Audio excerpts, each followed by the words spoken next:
Welcome back to the Normal Sports Show. This is episode, I think it's 7 that we've done. Back for another fun one. We've got Jason Page playing the pop-in, fact-checking, kind of producing type role. Jason, how we doing? It's a fluid role. I'm just doing my best out here. Yeah, good to be here. And then the main event, we've got James Colgan, golf.com. James, how are you doing? I'm doing a little worse now that I know I'm going to be fact-checked here. I exist better in a space where I could sort of just speak without fear of sounding like the idiot that I secretly am. So, well, I'm really excited to have you on. I've been thinking through like, okay, who are the people when we're at majors that I have fun, good conversations with?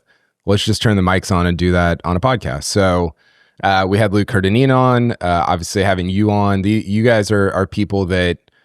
So I had Solly on early to talk Ryder Cup. These are people that when I'm at the majors, it's like, oh, we just had an hour and a half conversation. Wish somebody was taping that so that other people could hear it also. You just drove across the country. You have a fun piece on golf.com about driving from New York to Utah.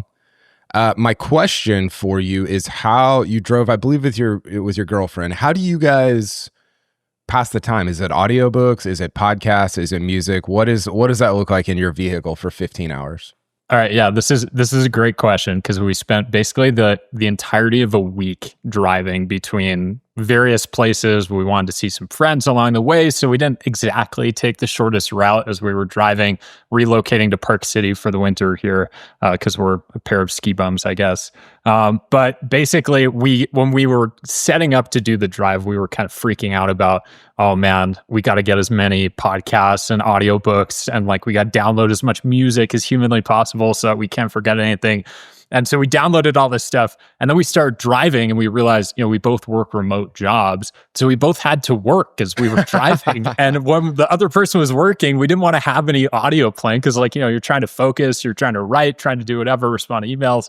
And so we wound up not listening to anything for the balance of the drive, which is absolutely insane. But yeah, that was what we did. I have about, 2 terabytes of unlistened to audiobooks and podcasts and music on my phone here.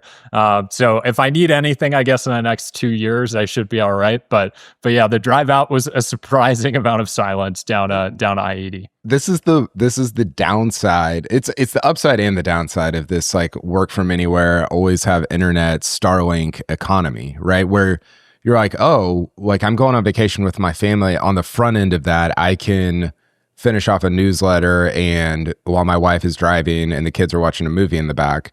But the downside of that is like, I don't get to just like sit there and watch Nebraska and Ohio and Pennsylvania pass me. But like that's, I think you and I are in agreement probably. That's like some of the best parts of life is just noticing and observing. And I don't know which, like, would you give that up to not have the ability to work from anywhere? Yeah, it's funny you say this actually, because one of the weirdest things that I found during this drive, Kyle, was that I was actually a more efficient writer while sitting in the passenger seat of a 2011 Toyota Highlander for sure than I was sitting in my desk in my normal apartment, living my normal life, doing my normal work. Like it was a really bizarre thing where just having like a little bit of idle stimulation around me, something I could look out the window at as we were kind of driving along, was actually really helpful for my creative process in some weird way.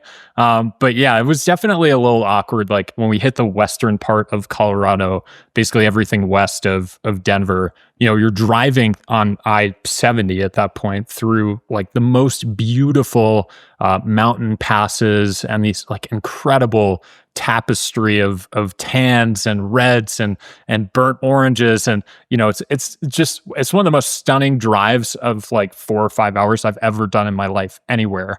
And as we were doing it, I was like trying to file a story about, I don't even remember what I was writing about. And I was so annoyed by the fact that I was trying to write this story in the middle of driving in this beautiful landscape.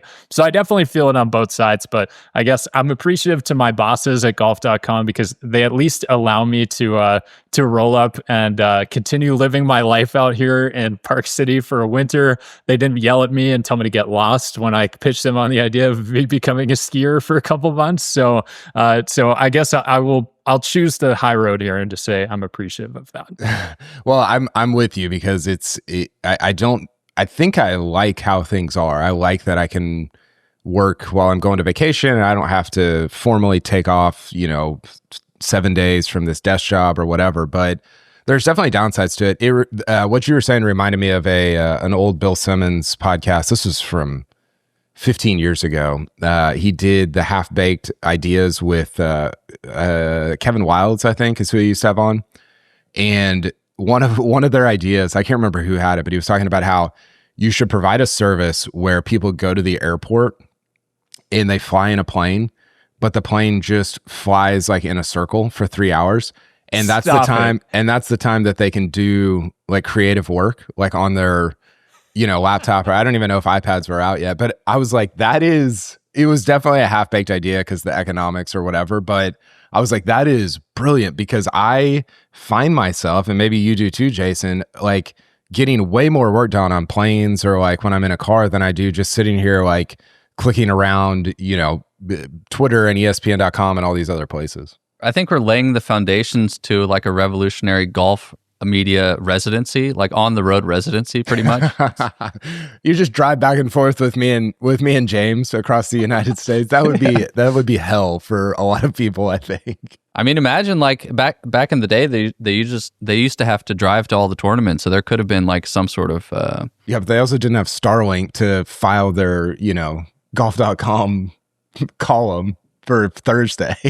Wait, but Kyle, I had no idea that this was a Simmons thing. I have been saying that exact idea since like 2019. Like I've been saying like not the airport version, but I've been saying if my bosses wanted me to be like the most efficient version of myself doing the most amount of work every single day, they would pay for me to get on a train that like drove 4 hours out into the middle of nowhere and then 4 hours back. Totally. And I would just be able to write like, 15 stories a day. I would be the most productive writer on earth. I could, write a book in a week or something crazy. Like, I had no idea that was a yeah, no, too. it's been, I think it was Kevin Wildes. I think that was his name that came. He was like a executive at ESPN. I don't know where he's at now, but I thought it was a brilliant idea. Where do you land, James, on in sort of productivity economy? Because I think we're in this world where you and I get online, let's say on a Tuesday morning when we're taping this, and it's like, okay, there's a piece of golf news, okay, here's 7 things about how to be more productive, how to be like 7% more productive. Where do you net out on all that? Are you in on it? Are you cold plunging every day? Just what's your take on it? Well, I'm definitely a bit of an obsessive when it comes to like trying to maximize my hours in the day. I'm like super regimented in my routine. I like to have a very specific time I wake up in the morning, a very specific morning walk that I go on before I try to start doing any sort of creative work. I try to do a bunch of clerical stuff because I'm not really a morning person. And then in the afternoons, I like really try to lean into my creative side. And that is a sort of setup that I have evolved over the years into something that really works and fits my goals. But it's interesting that you asked me this because I think something that I've been thinking a tremendous amount about recently is this kind of like impending AI revolution.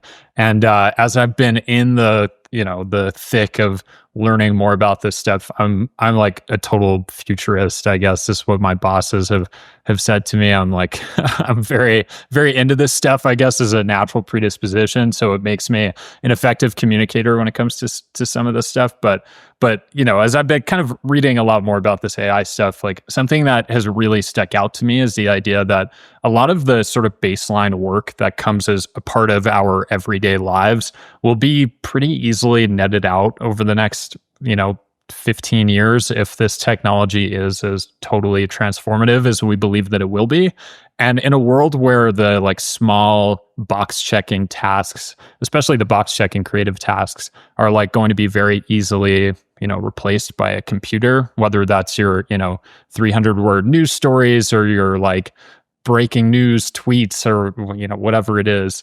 Like in that world, in my opinion, the thing that'll be really kind of the separator, the divider, will be people who can do things that are like noticeably significant or different, things that really stand out against the background of a world where there's just kind of like infinite content. And I think that's been sort of like always the game of doing media work. But I feel like it's really accelerating right now. And so it has me thinking a lot about this, like use of my productivity throughout my day. And I find that what I'm optimizing for now is like focusing a lot more on being able to do the big ideas as opposed to handling this very small tasks that could sort of easily be metered out. So anyway, that's a really long answer to describe how I think about this stuff, but it's something I think a ton about. Yeah, I agree. And I think it can sometimes feel better to do the little tasks because you're like, look at how much I got done. And it's like, well, yeah, those are not, to use a sports term that LKD and I used in the last episode, those are not high leverage situations. Like they're very low leverage. Like you can, in the future, maybe, farm those out to a robot. But even now you can hire like someone to do those things to be able to focus on what you are more skilled at or more gifted in or whatever. So I do think that I find myself in the trap of like, and Jason can attest to this, of like completing all these small tasks. And it's like, well, I got a lot done, but I didn't really move the ball forward in terms of the business or the news, all these different things. How have you used, this is not what we're here to talk about, but I'm curious about this. How do you currently use any sort of AI tools to help you in your research, writing, reporting for golf.com? Yeah, so I have a really, really hard line when it comes to this stuff. I won't use AI to help my writing in any way. I am like a total purist when it comes to the writing experience. That is why I'm in this industry. That's why I love what I do. It's not necessarily the sports world. It's more the writing. And because of that, I don't ever want to be in a place where I'm like outsourcing kind of the hard work to some algorithm or, large language model or whatever.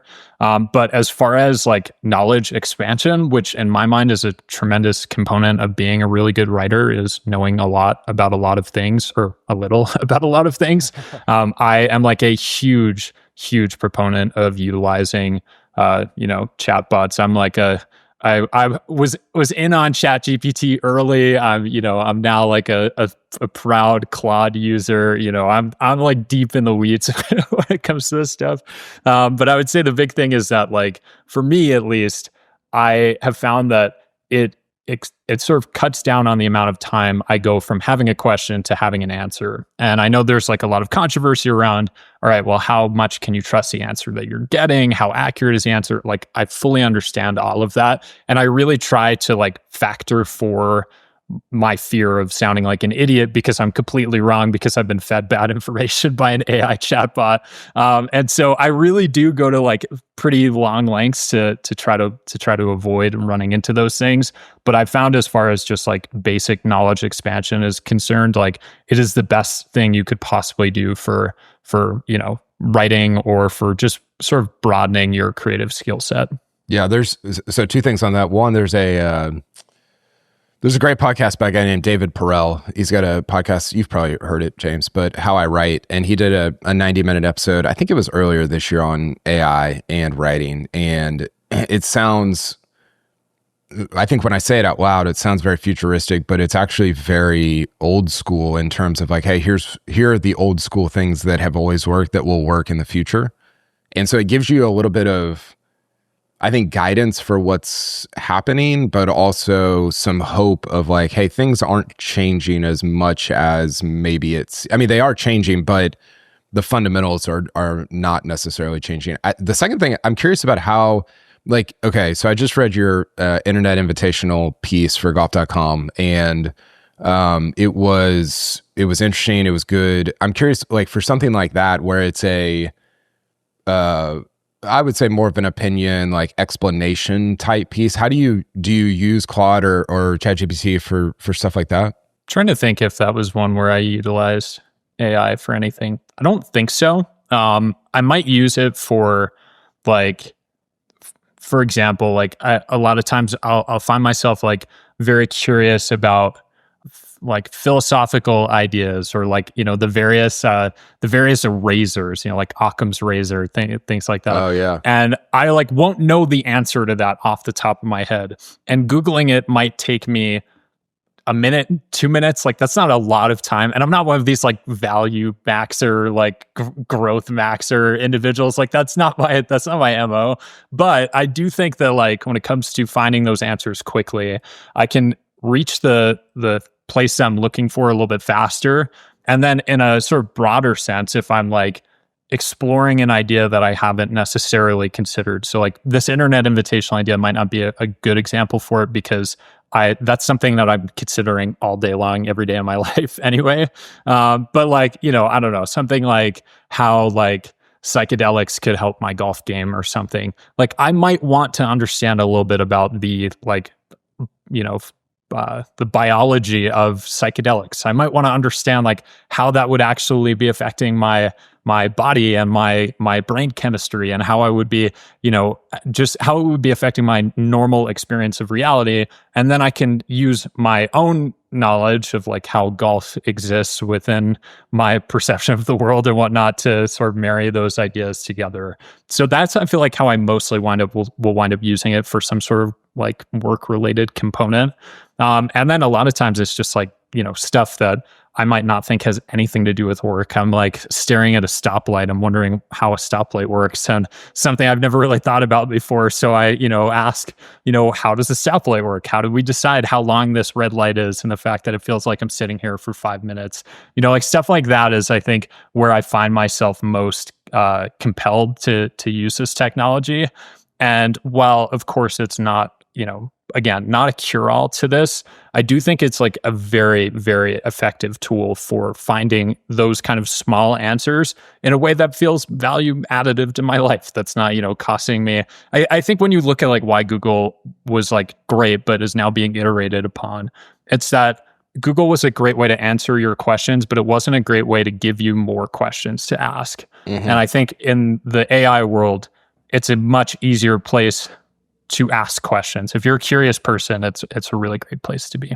I find it to be a little bit like Wikipedia in that, or Baseball Reference, in that I'm on it and then like I'm 8, queries or pages deep, and I'm like, I don't even know why I got on here to begin with. But it's great for stuff like my family was in the car the other day, and we got into an argument about how many cups Starbucks goes through in a year. And you could go Google that and figure like back into it based on revenue, like whatever, like you could do all the math on it. But I find it to be incredible for stuff like that of like, hey, what's the math behind this? And that's a low stakes thing, right? I'm not using that for a newsletter or whatever, but it's like super interesting, and it gives me a talking point with the kids. And I don't know, I find it to be like really fun for stuff like that, and very useful for, Jason can attest to this, we recently wrote our operating agreement for Normal Sport, and we hired a lawyer, which was fairly expensive, and he was awesome. Like he gave us a document and really helped us out. But when I got the document, I'm like, God, it's 36 pages. Like it's going to take me 6 months to figure out what the language is in this, much less to ask it, like, where am I vulnerable? Where's Jason vulnerable? So I just put it in ChatGPT, and I'm like, hey, I'm the sort of main person in this. What are the things that I need to be looking out for? And I find it to be incredibly useful for stuff like that. Like that, it's really good at processing a ton of information like that and giving you back a tiny amount of information that you're looking for. Jason, did you have a follow-up to that? I had a follow-up about a question for you guys, because one of the things we've been doing when questions like how many cups does Starbucks use per year, that's something you could probably find the information on, but we find it kind of even more exciting just to like get into a debate about it and not use any resources and then just have a conversation about something that we know absolutely nothing about. Are there things in both of your worlds that you think like, no, actually I'd like to just dream about this, and if I'm right, I'm right, or if I'm actually being right doesn't really matter or have any effect on the situation? Do you leave room for that? Or yeah, I think so. I mean, part of that for me is like just leaving my phone elsewhere during conversation. So whether it's a walk with my wife or a lunch with a friend, giving myself, because if I have my phone, I'm like, it's like going to the store when you're hungry. You're like, yeah, I'm going to buy the Oreos. Like if I have my phone, I'm going to look it up, like I'm not going to be like, oh, well, for the purity of the conversation, I'm going to like preserve what might be the answer. But so I find that I almost have to put everything aside. And I agree with you. Like it's fun to like talk through that. But I have to put the device like in another room or like not take it into lunch or whatever to be able to have those conversations. Yeah, I have a couple of cousins who work, and actually my sister too also works in higher education. And in conversations with them over the last few months, they've been talking about how difficult it is to get college students to like read anything. And I think, there's this sort of like general desire among teenagers right now to like, all right, if I have this 10-page thing, even if it's for like a creative writing class and it's David Foster Wallace, like I'm just going to upload it into ChatGPT and ask it to give me the takeaways. And I think I have a really firm line when I'm consuming something creative that was specifically designed for my entertainment and the consumption process. I like absolutely will not touch a large language model to tell me anything about it. That I think the part of the beauty of that experience is in the fact that you are sort of perceiving it as you're going, whether you're right, wrong, or otherwise. And for me, like as someone who makes creative things that I hope people enjoy consuming for their entertainment, like I view sort of the principal like job that I have as being AI proof, like doing work that could not be replicated or could not be, plugged into a chatbot and said, give me 5 takeaways from this or tell me what I need to know from this information. So yeah, that's just like it's a weird line for someone who's like so into this stuff for me to be like, yeah, good for thee, but not for me. But I do feel strongly about that when it comes to this. Do you think a big part of that is also just kind of like not protecting the human side of it, but like I think in your Syracuse, there was like an article published by Syracuse about you and PJ going back to give a little presentation, and you talked about humanity. Do you think humanity is kind of like the safeguard for keeping it human or focusing on humane topics or storylines? Yeah. I think this is something that I have like talked to every single golf.com coworker or college student who's reached out to me or whatever about is like, I think that there is going to be a level of automation, whether it's through AI becoming this truly transformative thing or through whatever the next technology is after that or whatever the next big thing is. Like our lives will become increasingly automated. Things that were once hard will become a lot easier. And that's like a part of the experience. But what we can do as creative people, as people who love to tell stories and entertain people, is to focus on the things and the substance of life, the texture of life that can't really be automated out. And I think that is something that I find like a huge amount of passion and pride for is going to hang out with Jim Nantz and Pebble Beach and like asking him about his relationship with God and like his life and whatnot. And I think like having those kinds of conversations, like it doesn't always find its way into my reporting, but it's so much easier for me to be a human being doing human stories that could not possibly be replicated when I'm having those conversations, when I'm pursuing those ends, than if I'm just trying to be the guy who gets the news that, so-and-so is moving to live 15 seconds before it's announced on the official account. Yeah. Yeah. I one more thing, I just touching on that, I think that's so well said. And one of the things I noticed as kind of like a reoccurring theme in your work was just this presence of food. Is that also a way of just like getting in touch with? That's very funny. The human side of a situation, or how do you see that? Wow, or is it just, I have officially succeeded as a golf writer that someone has asked me about food without me bringing this up in conversation to begin with. This has been the pursuit of my entire career.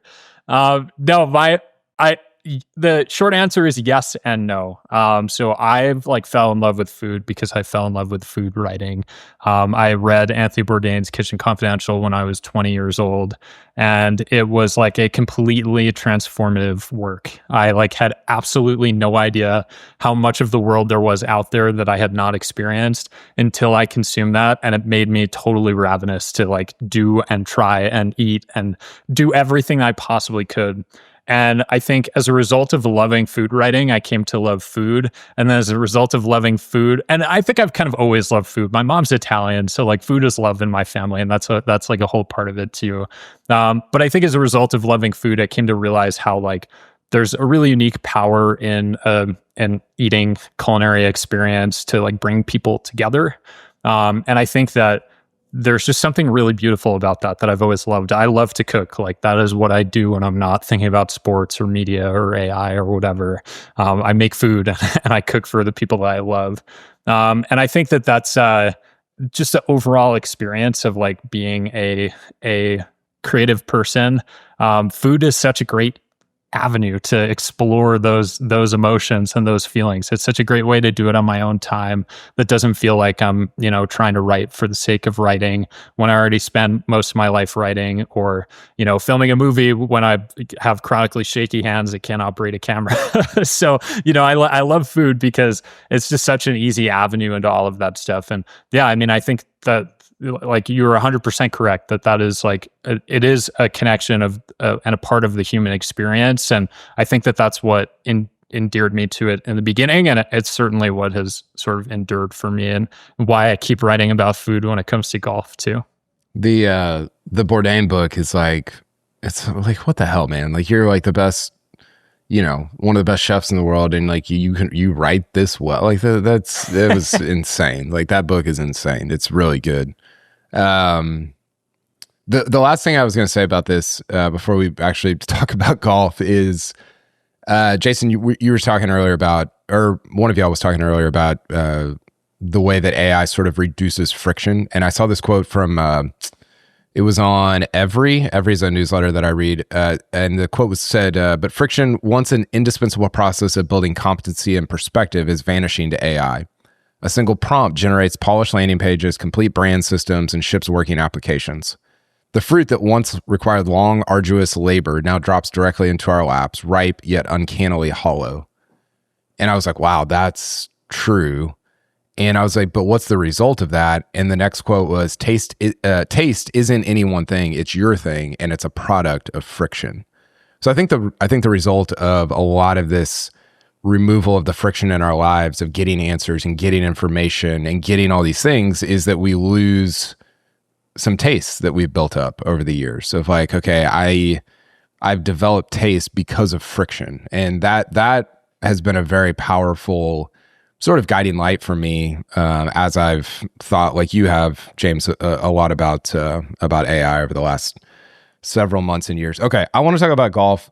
Let's first hear from our one of our sponsors of this episode, and then we will come back and talk about the future of pro golf as a media product. Let's talk about Meridian putters. You've got your Meridian with you right now? I'm looking at it right now, baby. Charleston, 370 grams, crisp. Love it. That's a great one. I actually don't have mine with me because I gave all of mine away to other normal sport employees or friends. And yeah, I'm gonna have to get on their website here over Black Friday because they have their biggest sale of the year, 35% off, meridianputters.com. So I'm gonna have to jump on there and no get one freebies in the game. Yeah, exactly. Get one back in my possession. Shout out to Meridian for sponsoring the podcast, and let's get back to James. Okay, James. Future of pro golf as a media product. I wanted to use, probably a lot of people who are listening to this either watched or have heard of the Internet Invitational, and that obviously just wrapped up. Very controversial ending.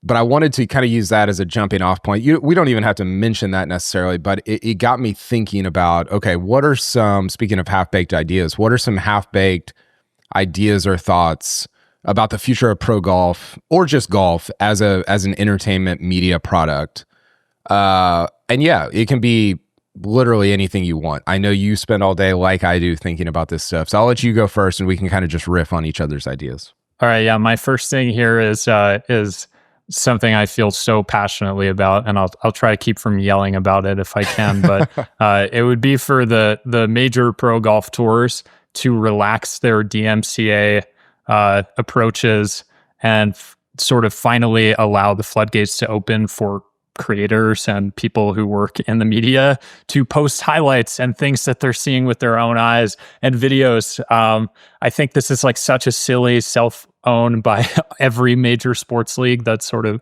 refuses to allow on-site video. And I know that the PGA Tour and LIV and the LPGA are not alone in this. I know this is sort of a function of how TV rights are operated.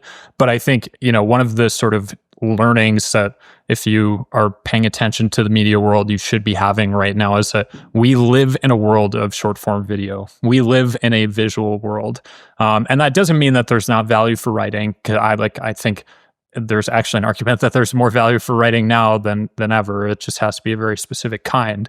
But I think if you are thinking about your product as a sports league and you are looking into the world of, of how we could be making more money and maximizing our fan engagement and involving more people who are not normally involved in our events, I think the easiest way to do this is to take advantage of the army of people that you already have who already have the skill sets for capturing entertainment and packaging it in a way that people want to receive, who already have followings, and allowing them, giving them the freedom to publish things that they have shot and videoed themselves on site at events. I don't see the argument that I've heard in response to this from people at the major tours is basically that, if we allowed you to film the footage, then, what's to stop, you from trying to sell your footage the way that CBS and NBC try to sell their footage to advertisers. And I understand the argument, but it's apples and oranges. Like you're playing in a different playing field. And so for me, like the biggest thing that I would change if I could change anything about golf, I would let people like you and me and Jason and everyone else in the world, I would let them publish with free reign onto the internet or at least relax the rules a little bit. We don't have to go the full, extremist version of this quite yet. But I would relax the rules and I would let the video flow because I think it's the world that we live in right now. And if we can just take advantage of that, I feel like the golf world will be so much bigger as a result. Do you think the fear from leagues over stuff like this is more about their contractual obligations with Golf Channel or CBS or ESPN or wherever?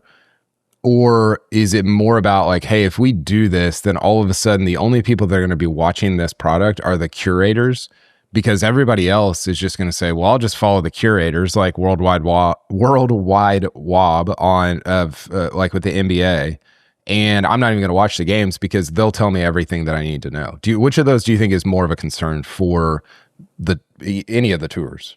Yeah, I mean, I think it's just a very reductionist worldview to say that if our sport gets bigger, but we're not directly profiting from it, then, it's not worth doing. I just think that's so silly. But I do think that to some degree that is the worldview. I think the partners, the so-called partners are a really easy boogeyman for this argument. I mean, it is written into the contracts that, there are certain video rules, like nobody's lying about that existing. Right. But I think there's an overstatement about how much each side particularly cares about that. I think both sides sort of like to blame the other. The networks like to blame the tours like to blame the networks. Yeah. But what I think personally is that it's exactly what you're saying. I think there's some fear that they could dilute their product by opening up to the masses.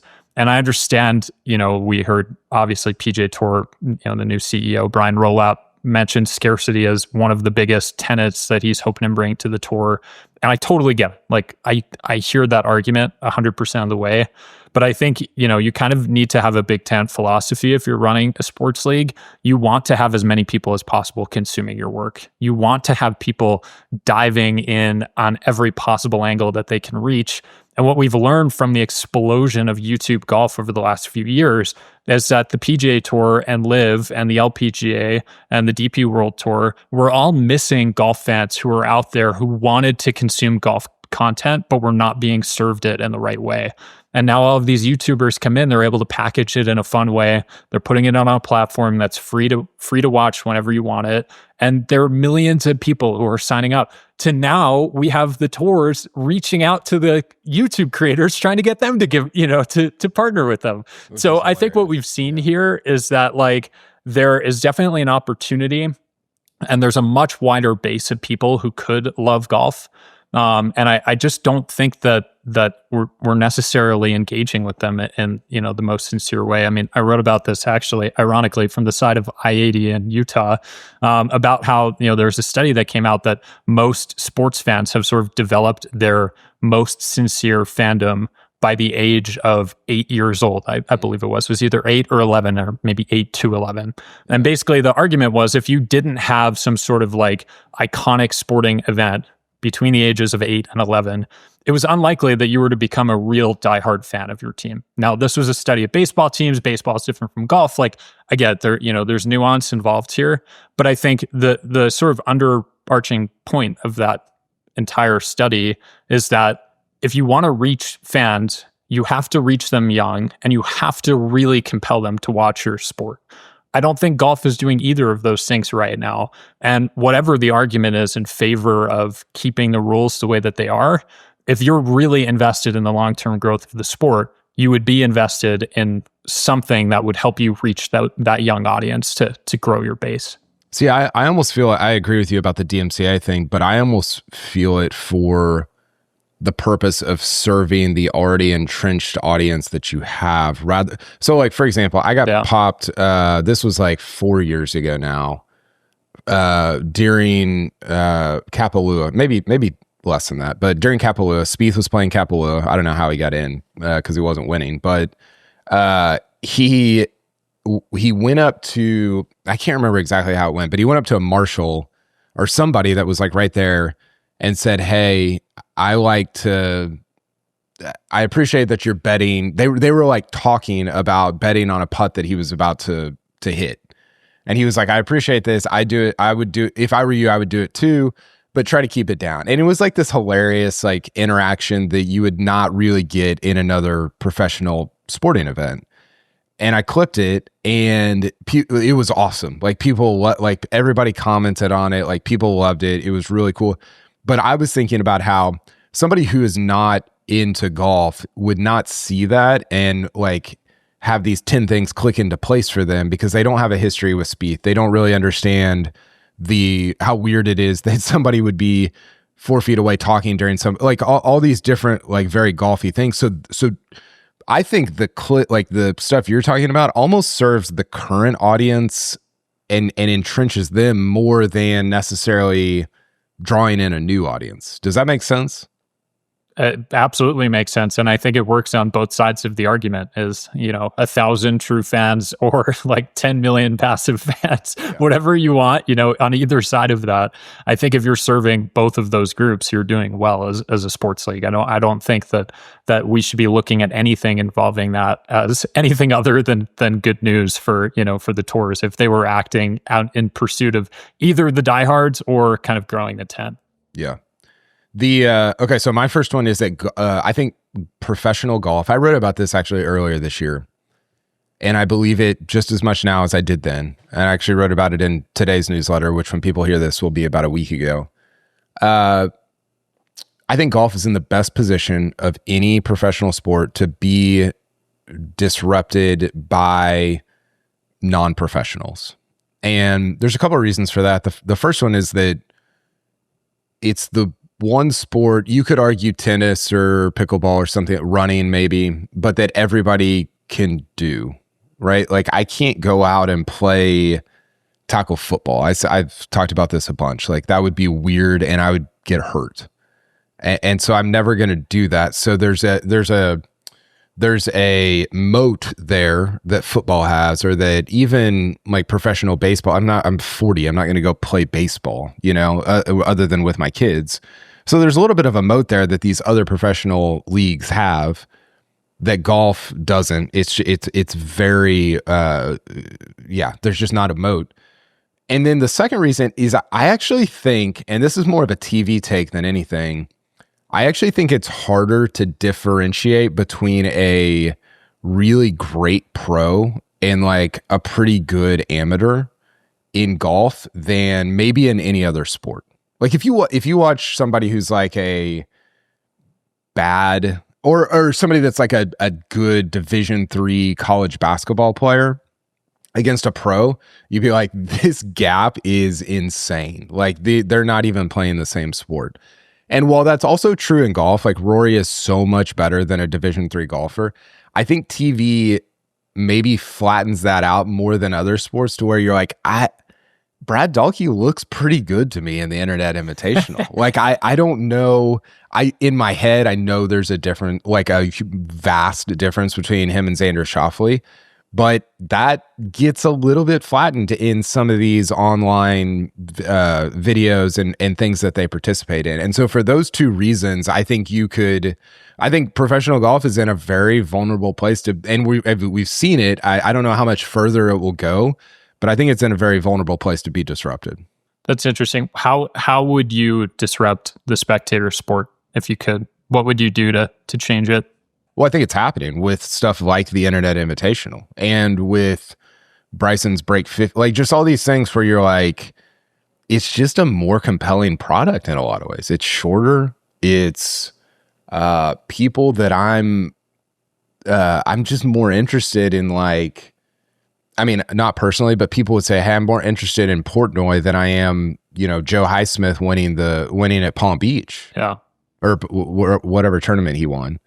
And so it's just like that part of it is really interesting to me. And it's a problem that Brian Rolap has on the PGA Tour side that he had other problems at the NFL that he had to deal with, but I don't know that this was necessarily a problem he had to deal with at the NFL. Jason, do you have something on that? I think there's interesting parallels to be drawn to other sports in terms of broadcast, but also like reacting to the new attention span of modern times. I think chess does a really great job of that with their Titled Tuesday series. I'm not sure if you guys are familiar with it, where they have weekly tournaments, but they're like very rapid games. So they have like 5-minute games, 3-minute games, 1-minute games of all the top players.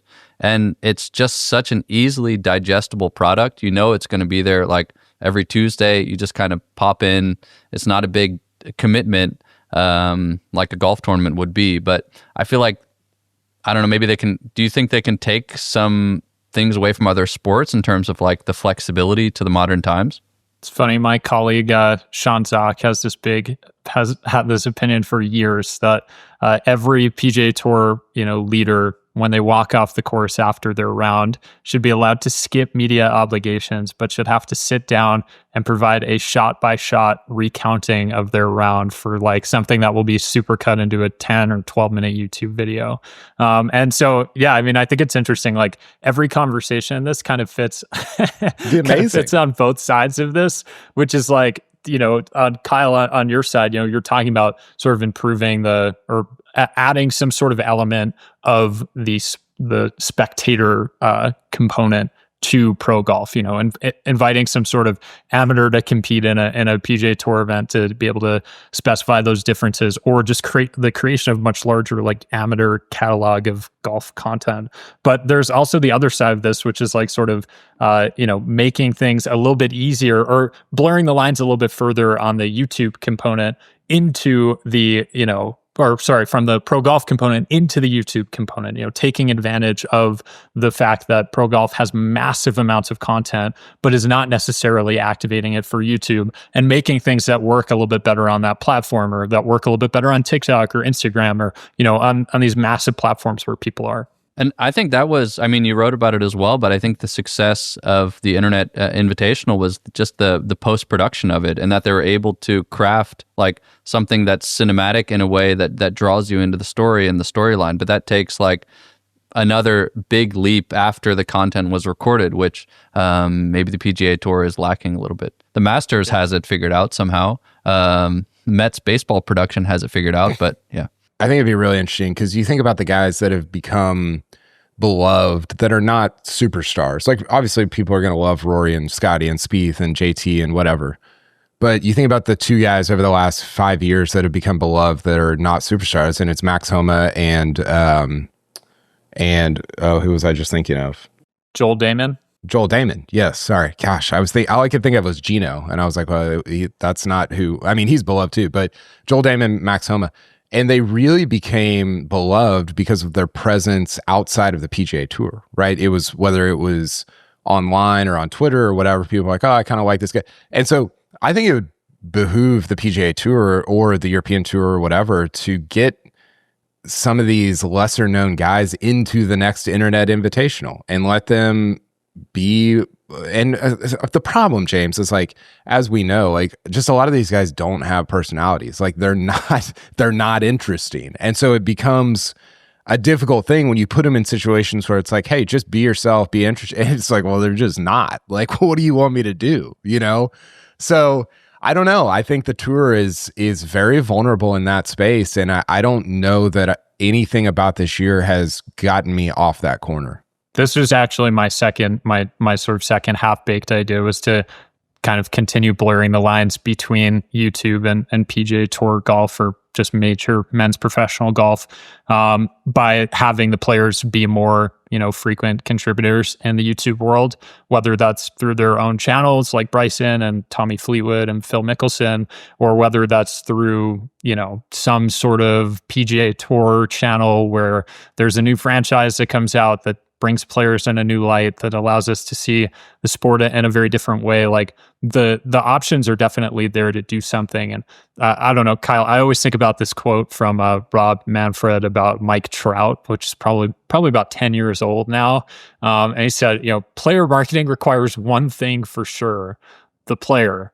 And the argument was basically like, if the player doesn't want to be involved in the process, then it's not going to matter how good the idea is or how well produced it is, or if you've got, $50,000 cameras shooting all of the action. If the player doesn't want to be involved, it's not going to be that interesting to begin with. And so I do think that when you're, talking or thinking about these things in terms of what could actually happen in the PGA Tour world, probably the biggest thing to remember is that eventually the PGA Tour has to win this argument with the players. They have to convince the guys to be part of this too.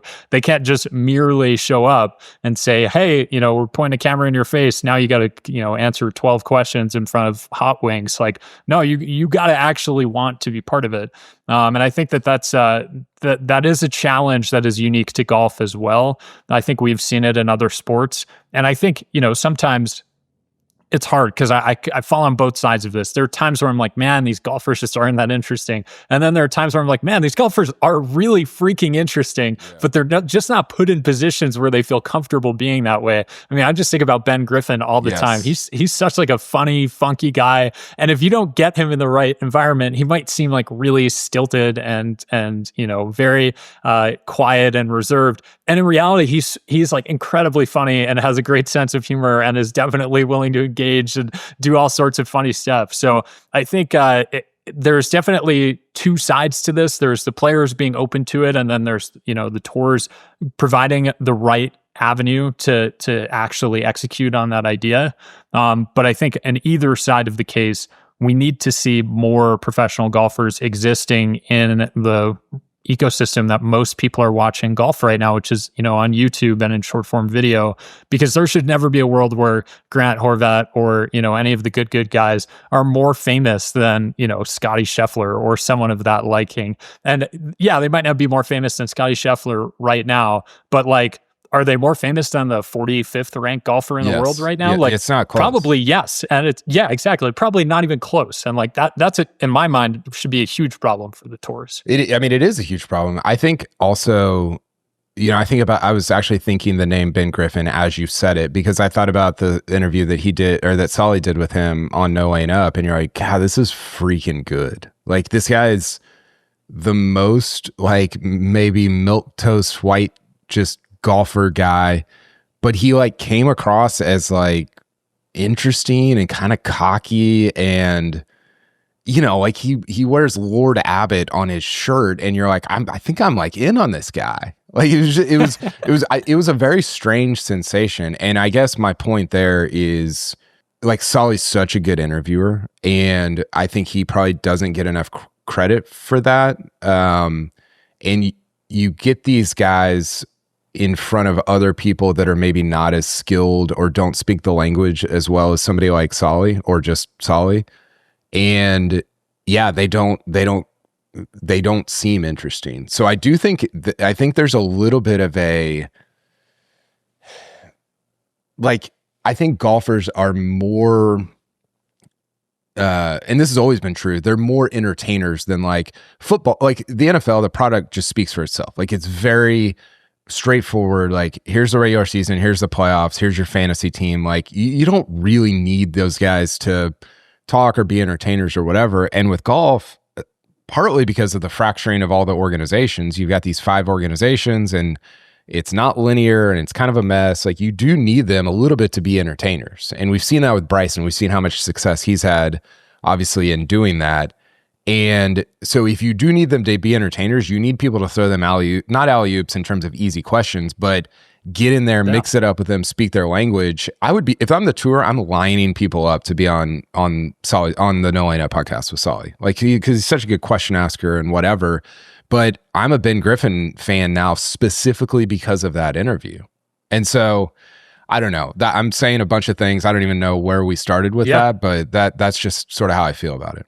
No, I think to your point, Kyle, I am a golf fan today. Like I'm a rabid, diehard golf fan today because when I was a caddy in college and I was first getting into golf, you know, in a really sincere way, and I was trying to figure my way through the sport, I listened to podcasts like No Laying Up, and I heard interviews with pro golfers like Max Homa, and I said, man, these guys are really cool. I am like into this. I like what's going on here. I enjoy the conversation. And I think that, you know, the answer 10 years from now might be an interview on No Laying Up. It might be an interview on a YouTube show that doesn't exist and won't exist for another 9 years. Like, who knows? But I think the broader thing that you're getting at here, which is like, you have to put your players in a chance to be seen and heard, and not just, you know, necessarily inside of the glass walls of you know, your headquarters, or inside, you know, the interview room with the guy who's your paid producer and the, you know, the paid editor who's are all working for the tour and would not want to put anything in that might toe the line. Like, that's a good thing. That should be viewed as a good thing. You're putting your players in a new place to succeed. And I think like it's easy to sort of talk about these things in the abstract, and certainly it benefits both of us when, you know, players are more accessible and willing to chat and whatnot. But the truth of this is that, like, I am living proof. I'm only here right now because of things like No Laying Up and the Shotgun Start, which I started consuming 10 years ago, and like completely changed the course of my life. So there is a real success story there for people, you know, being part of a bigger thing in golf. I think the risk there for the tour, James, is like, okay, you put players in position to say some stuff, and they might say some stuff that hurts you in the short term, right? And it's really hard to trust that in the long term, like having players be interesting and putting them in positions like that where maybe they say something controversial, or maybe they're you know, say what they think. In the long term, that's great for your league, because in the short term, it doesn't feel great because you lose a corporate sponsorship or something happens where you have to deal with kind of a little bit of a mess. And everybody in all these leagues, and even in organizations that we have worked at, is so incentivized by the short term at the expense of the long term. And I just think that is, it's not great for the sustainability of a business in the long term. Jason, what were you going to say? I think that gets to the point of just friction that you were talking about before, Kyle. The friction, it makes things interesting as well. And I think the Internet Invitational also proved that as well, that like the friction of those difficult moments showed the character of the people who were playing and created interesting storylines. James, what would you, if you were running the PGA Tour at this moment, what kind of things would you be cherry picking from the Internet Invitational to improve your product? Well, first off, I would be hiring every single editor who is involved on that project. I mean, those guys, like truly the most unsung heroes in maybe the history of content creation are the guys who edited that video. Good Lord, it was like, 15 hours of content. I was like almost sick to my stomach thinking about how many man hours went into doing that. So yeah, I'd be talking to them first, maybe giving them a lifetime deal or something to come over.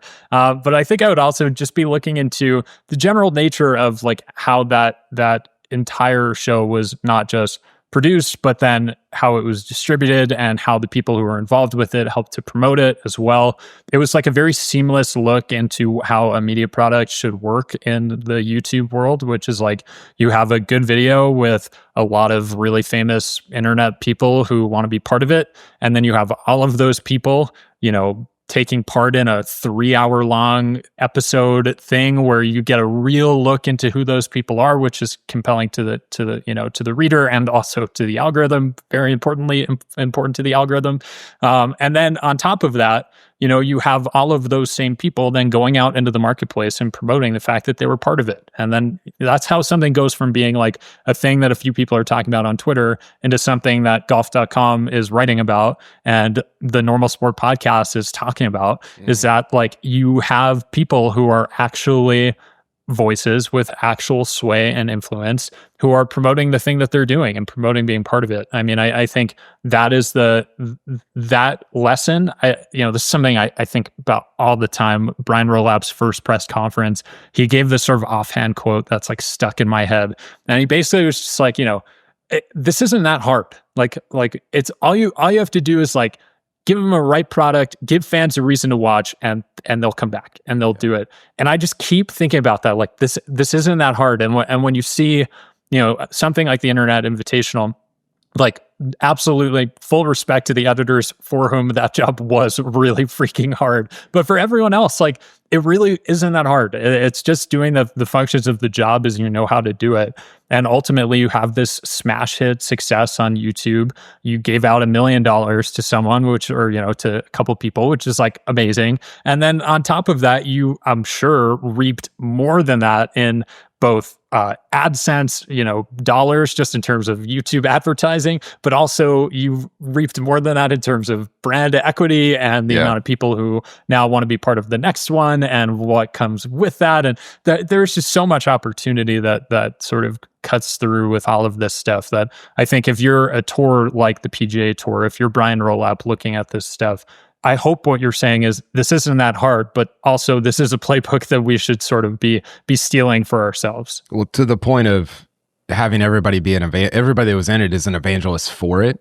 That's the exact same concept as don't DMCA stuff, right? Yeah. Because if you don't DMCA stuff, you certainly have 50 people that have like James and Fried Egg and all these different people that are like an evangelist for your product. Literally, they're taking it out to the masses. And you're hopefully bringing some people back and getting the people that are already there more entrenched. So, I've got another one. What is this? My second one, Jason? It's your second one. Yeah. Okay. This is this is like quarter baked. I don't know if I actually believe this. I don't think broadcasters that are league partners should also have I don't think I believe this, but I'm gonna say it.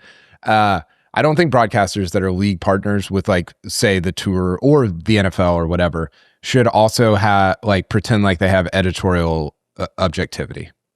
And I started thinking about this whenever earlier this year, James, and I really wanted to talk to you about this publicly or privately. We never did talk about it, but the NFL and ESPN basically became not just broadcast partners, but like actual partners in that how does it go? The NFL owns part of ESPN now. And so like, good luck trying to write something on ESPN.com that is, like an opinion or critical of the ownership of an owner of the NFL. Like they literally like own part of your company. Like that's 10 levels above where you're at editorially. And, I worked at a place where I worked at CBSSports.com for 12 years, and this was not this was never like a huge problem, but part of it was because I knew I couldn't say certain things that would make it a huge problem. And that kept me, again, this was not like a thing every day, but it did keep me at times from, like, when Live happened, I was unable to kind of say some things that I really wanted to say as a commentator and a person with an opinion on this stuff that I think people wanted to hear from, because of my company's relationships with the PGA Tour and with the like all these different places. And I get that, like that. At some point, I am a liability. If you're making, as CBS as like CBS the channel, if you're making hundreds of millions of dollars from broadcasting the PGA Tour or the Masters of the PGA Championship, there's no like incentive for any of your people to say anything controversial or anything at all, because they're a business liability. I was a business liability in a lot of ways, and I knew that, and that didn't keep me from writing things that I meant or that were meaningful. But I just think that is a huge, like, it's just as more and more money goes into these leagues and these events, like, to have both the broadcast and the editorial side just becomes, I think, a much bigger problem going into the future. Do you agree or disagree with that? I agree. It's a huge problem. I think it comes back to something that I believe like incredibly vehemently as someone trying to, practice journalism and create for the world around me. It's like there is first and foremost a degree of individual responsibility that falls upon every person doing their job to do it in the most ethical and upstanding way possible. I think, when you talk about the ESPN NFL deal, probably the best thing supporting ESPN's editorial independence at this point is the fact that they're part of the Walt Disney Corporation, which is an absolutely enormous corporate entity with 1,000 layers of bureaucracy and 42 million, middle managers who are overseeing everything that goes on. And, that sounds like a bad thing. And I would argue for the most part, it is a bad thing. But when it comes to the work of actually doing journalism, like, there are terrific reporters working for ESPN. I, thought of Don Van Natta as soon as you mentioned this. He, I remember him tweeting the day that the deal was announced, like, I've been told by my bosses that my journalism will not be affected, but if it is, I'll leave and I'll go work somewhere else. And I think that is ultimately the personal responsibility that sort of we all bear as people trying to do this job in a really honest and sincere way. And I think when you look at the real failures of that happening, like, failures in journalism, 80% of them are like just stuff that happens in businesses, like just failures of the way the business is set up, failures of management or review or whatever. But 20% of it is like people just sort of abdicating their duty either to protect someone who doesn't deserve protecting or because they think they're doing the right thing by their company. And like, this is a point that I personally have made, and I don't have nearly the ethical concerns that anyone that we've discussed, are involved. It's just like, it's my job to be ethical. It's my job to uphold that. It's not my boss's job to tell me yes or no. It's not, my our publisher or ownership. Like, eventually if I have to hear from them, I'm sure I will hear from them, and like that will be a separate conversation. But like, as far as my day-to-day job is concerned, it's on me to do it in the most honest and sincere way possible. And I hope that the people who are consuming it can see that. And then, as we kind of move forward into the future, no matter what ethical entanglements I find myself in, if I can lean on the fact that I know that I'm doing the right thing by myself, I feel like in the long run, I will be able to sort of continue this career in a way where people will still respect the work that I'm doing. Yeah, for sure. It's one that I don't know. It wasn't as big of a deal 40 years ago when there wasn't as much money involved, but now that there is the scales are tilted so much toward the broadcast away from editorial, which is totally like, I get it. Like, that's totally fine, but it just gets harder to say like, oh, well, these have equal place in our sort of umbrella of business. They just don't. And so I think to pretend like they do, And again, I was not like subverted at cbssports.com like every other day. Like that's not what I'm saying at all. I just think that, Yeah. and if people are like, well, it's not really that big of a deal because you're just talking about the news, like look at what happened to the CBS broadcast because No Laying Up complained, and rightfully complained, about how bad the broadcast was for so long. It got a lot better, right? It improved so much over so many years. So that stuff does matter and it does affect things. And if you're part of the organization that you can't talk about it, like that sucks. Like that's not good for fans and for people who are consuming the product. Okay, let's get to your third one, James. What's your third one here? My last one, super simple. Speaking of golf television fixes, we need some sort of golf red zone, especially now that we have multiple tours and people competing at the same time. We saw the gold zone, we saw the red zone. I know ESPN has the rights to all this stuff now because of the partnership that you just mentioned. But I would love to see a golf iteration of this exist in the world, especially for the 10 weeks or whatever we have live in the PGA Tour happening at the same time. I think if the solution isn't going to be to bring the best players in the world together more frequently, which is, for the record, far and away the only solution that golf fans should be desiring right now. If that's not the outcome that we're going to receive because of business reasons far beyond our control as golf fans, then I think the least we can do is get a television broadcast where we can see everyone together at the same time. I would at least enjoy watching that. Who would you have host it? Well, I'm available if they need me here. Syracuse broadcast journalism graduate. I'd be happy to follow in the shoes of fellow Syracuse alum Scott Hansen and involve myself and Andrew Siciliano for that record, actually. But no, I mean, I think you could bring in any of the major golf broadcasters would be great at it. I mean, obviously Nantz is sort of the king of this stuff, but I don't know. It would be cool if they brought in Scott Hansen and had him throwing his weight around for 10 hours on a Sunday afternoon in the golf world. Do you think that there's enough going on in the golf world because like I watch Red Zone with my kids and we're following fantasy and there's a lot going on, and the early games and you get into the late games, there's always action. Do you think there's enough action to sustain that for golf?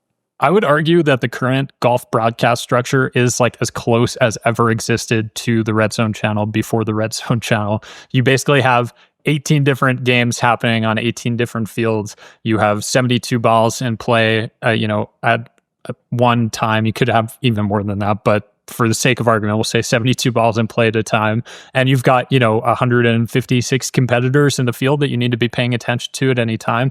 Like, to me, that sounds a lot like the way that the Red Zone channel exists currently. So I think the change would actually not be all that significant. I think what it would look like in reality is like basically just a double box with Live on one side and the PGA Tour on the other, or a triple box with the LPGA underneath, or a quad box with like the Korn Ferry Tour, the DP World Tour, or whatever is going on there. Like I think it would look like the broadcast would feel more or less exactly the same, but it would just be a way to get more golf on your screen. Basically, I think what I'm advocating for is a multi-view of both Live and the PGA Tour, which I don't think we've had either. So I would be fine with that also if they want to involve that.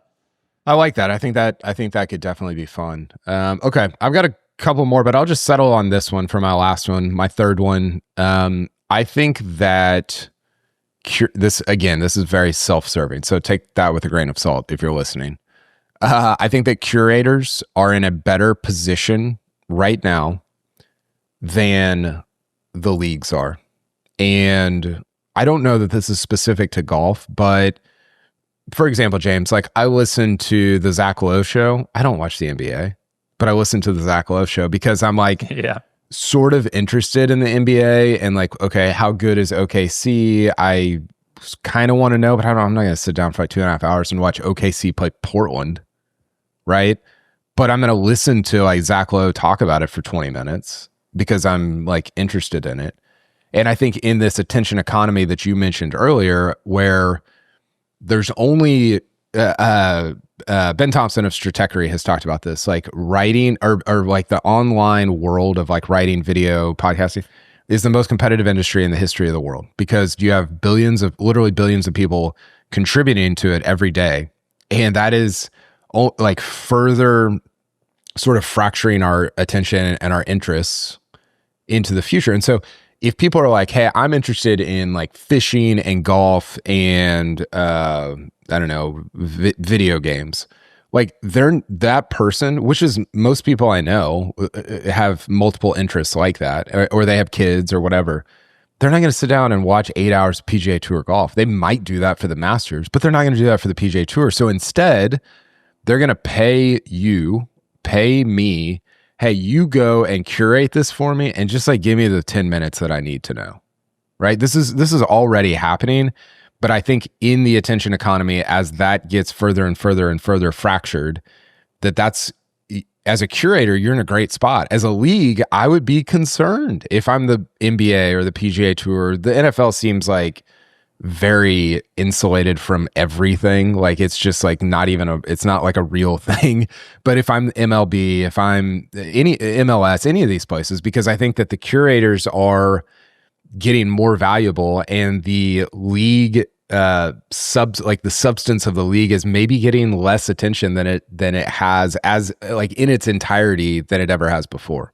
I absolutely love this idea. This is the synthesis of everything that I believe and talk about as a media member is like, you have to be where your audience is and you have to deliver to them what they want to receive. And then if you do that well enough, often enough, you get to tell them every once in a while what they didn't know they want to receive. Yeah. And so I think I think that is like the perfect example of that. I think there's something interesting in the way that leagues are operating right now that I guess this sort of comes back to what I was talking about as far as just sort of broadening the video regulations. But I just think at a certain point, there will be such a groundswell of people who are capable of creating off of every major sports event and adding to the discourse and being a component of the experience in one way or another, that we will eventually reach a point where like curators and people doing exactly what you were just talking about are not just an important piece of the business, but like a necessary piece of the business. And I think we're much closer to that than we ever have been. Do you guys see that happening at every tour stop? This high level of curation and content generation?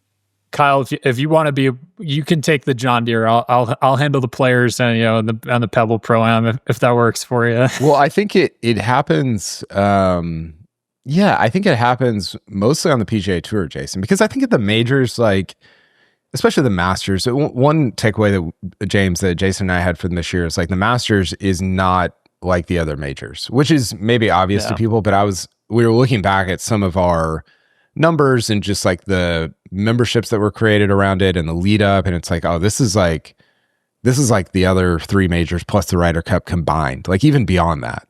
And so I think people pay a ton of attention to the Masters and sort of the other majors and players, but beyond that, like I think something like Riviera is a really good example of like, man, that used to be like a thing. And to me and to you, it still is. Like I'm in on Riviera. I'm watching almost all of it. But to like my friend Matt that lives in, Central Texas and has 5 kids and like is teaching and doesn't have time for it.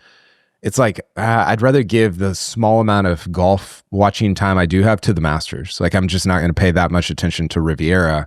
Therefore, James's role, Jason's role, my role have become more valuable, I guess is maybe the right word, to that person who, again, his attention is divested or is split up amongst all these other places. And so I see it in these like sort of middle to upper PGA Tour events more than I do anywhere else, Jason. Yeah, it makes sense. I mean, I've always wondered, this conversation could go on forever, but just the idea of like mixing up the formats and just like on those off weeks, like could you make short and snappier formats or match play situations that inherently are going to be kind of a refreshing break in the schedule? Yeah, I just think you don't want to do that you don't want to do it for everything, right? Like you don't want to replace Riviera, Memorial, and Canadian Open and places like that. But yeah, are we in agreement that the PGA Tour schedule should not be 48 events long? Yes. Like if that is for sure like what I think. And I mean, honestly, when we look at the history of the PGA Tour, the reason why the 48 event schedule even existed was because they were just trying to raise the overall cost of their TV deal. It wasn't necessarily driven by the fact that the marketplace was absolutely clamoring for 48 weeks of PGA Tour golf in the regular season too. So I think it's important to keep that in mind. It's the same rules apply to them as apply to us. As like, you need to give the people what they want, where they want to receive it. And then if you do it well enough, you get to tell them every so often, to listen a little bit more, or to tune into something different. But you don't get to do that over the course of 30 or 40, consecutive weeks of the season where interesting things aren't really happening all that frequently. James, I was thinking about this, would you rather own the media rights to all the 48 PGA Tour events, including the players, or own the media rights to the 4 majors plus the Ryder Cup? But like by 100 miles, the 4 majors plus the Ryder Cup. It's just more valuable. There's nothing nothing that would be more important to the golf fan, but also to the advertisers paying for golf, especially the fact now that those 5 events are basically the only time we see the best players in the world all together in one place. Just can't see it being more valuable than those 5. But have you done the math on the annual fee that those places are like if you did the math on okay, here's how much the tour is paid for their however many hour, I don't know what the hour amount is, versus okay, here's the fee that Masters, USGA, like all these places are paid for their 5 weeks of stuff. Like, I think the tour makes more money on that, right? They do, yeah. It's like 750 to 800 million per year for the PGA Tour right now, and I'm guessing the majors are at like 300-ish million or something like that, just for U.S. partnerships. Yeah, it's thrown off by the Masters number because Augusta National famously doesn't receive money for their rights because they want control and whatever. We could do a whole podcast on that, but yeah, it's interesting because I agree with you. I'd rather have the majors and the Ryder Cup, but from a financial perspective, it's not even close the other way. And I think to James's point from earlier, that's just it's a tonnage thing. It's like how much can I put on broadcast television, and CBS and NBC and ESPN are just paying for like to fill up these hours, right? And I think that I don't know, it's a weird thing because you're like, you look at the men's pro golf landscape right now, and nobody would say like the PGA Tour is way more valuable than all these other places, and yet the amount of money that they're paid for their product is way more than all the other places. Yeah. It is interesting though, when you think about like, we've heard these ideas floated around that the PGA Tour would use this money from the SSG to turn, to buy some sort of major championship. When you think about how much it would cost to do that, like I forget what the exact numbers are that the PGA Tour took from the SSG, but let's say I know it was more than $1 billion. Let's say it was $1 billion. Of that $1 billion, it would probably cost them at least $900 million to buy the PGA Championship, which is by far the worst of the 4 majors if we're talking about from like a TV rights value standpoint. And so like when you think about exactly the way that all of this looks, it is kind of insane that the PGA Tour is reaping more. But I think what it's reflective of is that it's hard to be it's hard because they're fractured. If you were selling the 4 majors plus the Ryder Cup as a like standalone TV deal, I can't imagine it going for less than $1 billion a year. It's the fact that you have to get all of them piecemeal, and you don't get to have all 7 days of coverage. ESPN takes a few days, and then CBS takes a few days, or whatever it is, that you wind up with this like sort of very fractured and ultimately, if not comparably, like slightly less, financially viable than the PGA Tour event. I think the fact that you would be able to theoretically in this world combine all of them would make you a lot more money in the long run. That's an interesting point. Okay, we're gonna do one more thing. We were gonna do like 4 more things, but we're running out of time. We're gonna do one more thing. I'm long-winded. Yeah, no, we both could just talk about all this for a long time. We're going to do one more thing, and it's going to be the hottest take that you have right now that you actually kind of believe. But first, let's hear from one more of our sponsors. Okay, Jason Page, we're here to talk about Shipsticks, or I'm here to talk about Shipsticks because I don't know about you. I'm traveling a bunch over Thanksgiving, the holidays. Are you traveling for the holidays? I'll be there. I'll be in Pennsylvania for Christmas. Okay, so great news for you. If you want to get your clubs from Amsterdam to Pennsylvania, Shipsticks is a good way to do it. They ship internationally, domestically. They've been a great sponsor for us, and yeah, it's a fantastic way to get your clubs from. The amazing thing to me is like you just leave them on your front porch, and they show up wherever you're going. You don't have that feeling in the airport. Like, it's like the worst feeling when you're standing there at the baggage and you're kind of like, am I ever going to see my clubs again? Are they going to arrive in one piece? It's a very unique, sort of traumatizing experience. So it's nice to avoid that at all costs. Maybe traumatizing is a big word. Yeah, unique traumatizing experience is a good way to put it. So don't have that unique traumatizing experience. Check out Shipsticks, shipsticks.com. Thank you to Shipsticks for sponsoring not only this show, but also our newsletter this year. Okay, Jason, let's talk about seed golf. I've got a short story to tell you.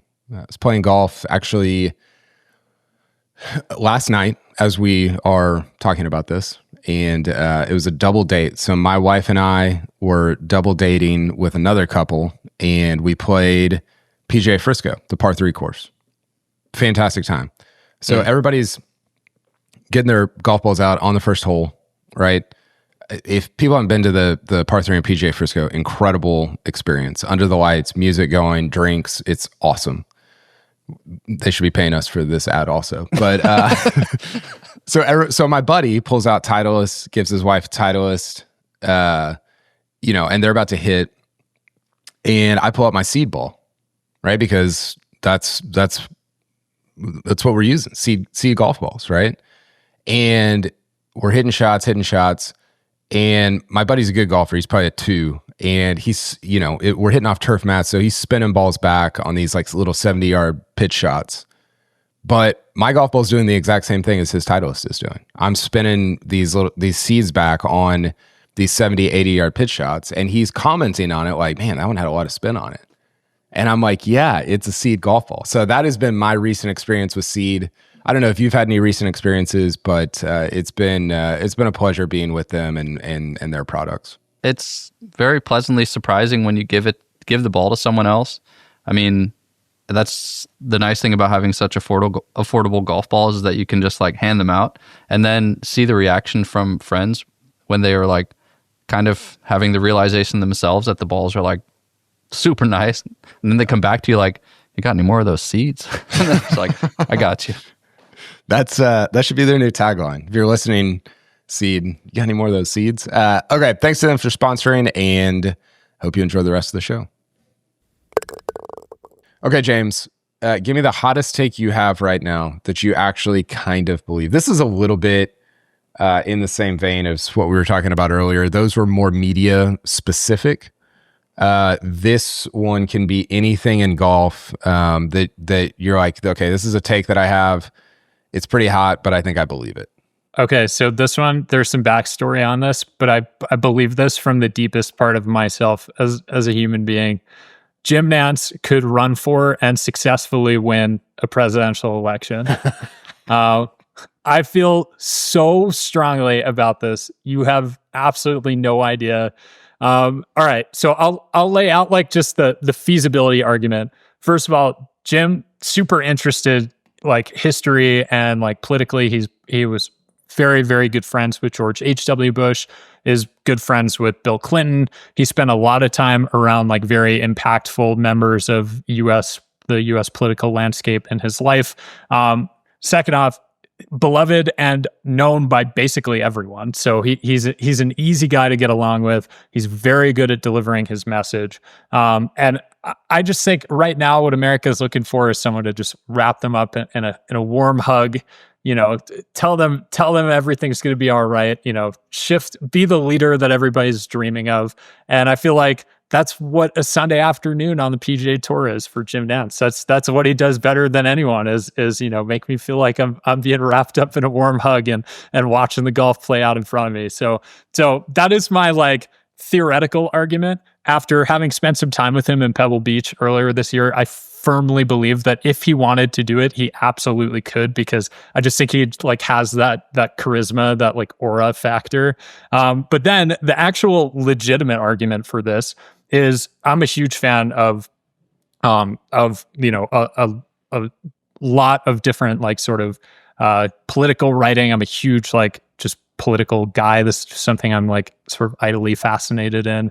And one thing that I've been like insanely into recently is this idea that like everything is television. I'm blanking on the writer's name right now. Derek Thompson. Thank you. I kept wanting to say Ben Thompson because I think you brought up the Stratechery guys earlier. But yeah, Derek Thompson has this theory that everything is television, right? That like everything in the world is sort of being condensed into the idea of existing on TV. And really the central point of this argument is that every successful politician of the 21st century has been someone who was successful on TV. And so I think, why not just pull out your presidential candidate from television? He's already been primed. He knows how to handle it. He's not going to be, stressed on the debate stage. He's going to know how to handle the room and talk to people about it. Jim Nantz could run for president tomorrow, and we'll see.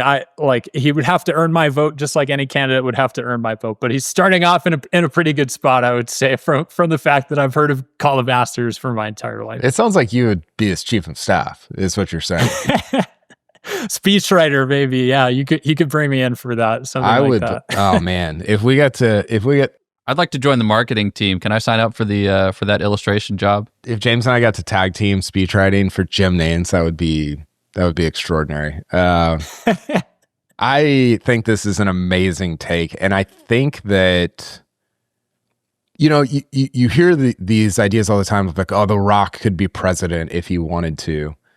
And I'm not saying that that's not true, but I think that there's a certain, like you said, James, there's a certain aura that you need to have as a politician, as somebody that's entering kind of that. It's a different arena. And I think Nantz would like strangely be incredible at it. Like the things that he's amazing at are remembering people, kindness, speaking well, and looking like he kind of owns the room. And you're like, well, like that's literally how you win a presidential election, right? Like he would make the grandma in like Western Iowa feel like she was the most important person in the world, because that's how he makes you and I feel, right? And he does that to everybody. It's unbelievable, like how he's able to do that. And I'm in on this. I think we should tell him that he should run. I think there's this thing in there's this political science thing. I'm forgetting the name of the theory, but basically it posits like that the vast majority of a presidential candidate's success comes down to whether or not you would want to have a beer with them. Yeah. Like their like capacity, their score, and their percentage of people that they can win over who would want to have a beer with them is like an incredible predictor of their success as a presidential candidate. I feel like that's the entire work of being a sports broadcaster, is being someone that people want to sit down and have a beer with. And like I've heard Joe Buck talk about that. I've heard Ian Eagle talk about that. Like certainly Jim Nantz gives off a very similar, vibe and aura. I don't know. I'm sure like he would probably detest this conversation even existing on the grounds of like the fact that he's perfectly happy doing what he's doing right now. Sure. But I'm happy to throw his hat into the ring. America needs the leader. We need someone to bring us back together. We need someone who's going to step in front of the, just imagine he's walking down the West Wing. He's about to deliver prepared remarks to the country. He says, "Hello, friends." And then, just delivers whatever the news is. You'd be feeling better about it afterward. I don't know. I feel strongly about this. We don't need a leader. We need a friend. That's the starting point, I think, for the Well, I don't know if that should be you take care of the marketing. We'll do the speech writing here. The other thing that I was thinking about, like, he has so much. This is so dumb, but like, you think about a lot of presidents over the year who have had ties to Augusta and to like not just the course and the place, but the people there. Like he would have so many people that are a lot more powerful than me and James behind him and like pushing for something like this. I'm convinced Jim Nantz could be the next president of the United States. Like I don't even think it's I don't think it's like that hot of a take. Like I think he like if he ran, I think he would win. I look forward to when we're being interviewed for the documentary, 2 weeks before Inauguration Day in 2028. We could sit down together for that one. For sure. Okay. My hottest take that I have right now that I kind of actually believe is that Phil Mickelson's media career, and these are sort of like at an intersection with one another with Nantz and Phil, but Phil Mickelson's media career would have been better than his playing career. Yeah, I love this. Which is pretty crazy because his playing career is basically top 10 of all time, depending on you could have him at 8, 9, 10, 11, 12, anywhere in there, and nobody would bat an eye. But I think that we've gotten glimpses of it over the years. Obviously, Harding Park when he was in the booth. I think he would have been extraordinary, and maybe he still will be. I'm hopeful that he's not going in the right direction, but I'm hopeful at some point he can still be in behind the microphone, because I think that the mixture of sort of will say anything with also has like accomplished everything. Like that mixture is pretty amazing. Like it makes you a little bit untouchable in the booth. I mean, we saw this with Johnny Miller, right? Like Johnny Miller could kind of say whatever he wanted, and he also accomplished a ton as a player. But Phil is like 5x that. Like he accomplished more than Johnny Miller, and I think he would probably say some crazier things than Johnny Miller. Now, I think you do have to be willing to put in the work. I think this is where we see broadcasters get into trouble, because they get into their like late 60s or 70s and they're kind of like, whatever, I can just wing it, and you can notice a difference. So I do think Phil would have had to be willing to put the work in. But if he would have been willing to do that, man, I just think he would have been unbelievable as a color commentator, as somebody who has been in every single situation that any of these guys could find themselves in and can speak to it almost in a tongue-in-cheek way, but also like with some gravitas that a lot of other people don't have. No golfer, I think, has ever been a better speaker and quipper about the things that he's dealt with than Phil has been just throughout the course of his life, throughout the course of his career. I mean, just look at how many moments. It's harder now in the sort of post-live years to remember exactly how popular Phil was at his height in like, 05 through 2012 or whatever you'd want to call it. Like, that was incredible. His pull, his gravitas, his ability to sort of like just completely command a crowd, and the complete adoration of every golf fan who was at a tournament. Like, it was unbelievable. I would argue for a good portion of my childhood as a golf fan, Phil was more popular in my household than Tiger was, even though Tiger was a significantly more famous and, more prolific and more, skilled player.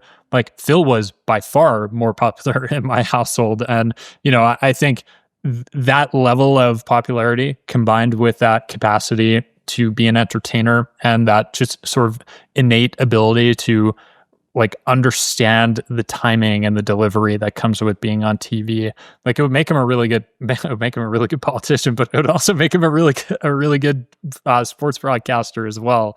And so I don't know, I could see him, I still think if he wanted to do it, it would take him some time, but I think he could probably win over, a network to give him a job, and then win over the golf audience once he was in that job. Yeah.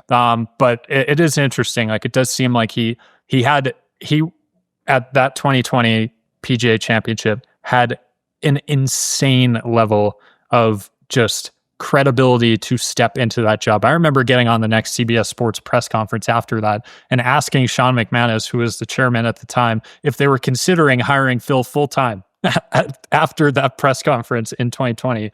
Now, he goes on to win the PGA the following year. He gets the exemption into the rest of the majors. And that, a few steps later brings us to where we are today. But I think when you think about where he was in that moment, I think somebody would be willing to take a chance on him. And I could definitely see him still having an incredibly successful broadcast career. I think he's not far off from that guy.